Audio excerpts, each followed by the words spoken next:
আলু করলা ভাজা হয়ে গেলে আলু করলা ভাজার পর রান্না করবো আলু পটলের রসা।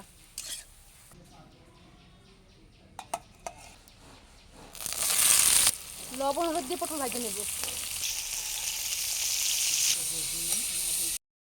এখন নামিয়ে নেব।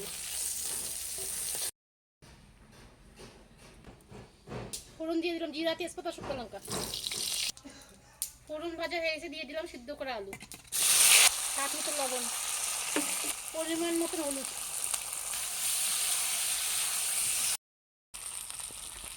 আলু পটল দুটি ভাজা হয়ে গেছে, এখন বেটে রাখা মশলা দিয়ে দেবো। এখানে বাটা আছে জিরা বাটা, শুকনো লঙ্কা বাটা, শুকনো লঙ্কা বাটা, শুকনো লঙ্কার গুঁড়া, আদা বাটা, কয়েকটা কাঁচা লঙ্কা জিরা। একটু নাড়াচাড়া করে নিয়ে অল্প একটু জল দিয়ে কষিয়ে নেবো। আলু পটল মশলা দিয়ে কষানো হয়ে গেছে, এখন পরিমাণ মতন ধনে দিলে জল দিয়ে দেবো।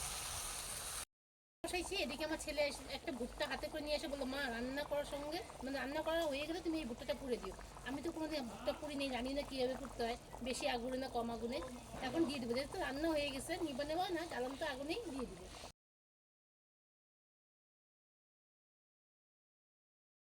রান্না করা হয়ে গেলে এখন নামিয়ে দিব।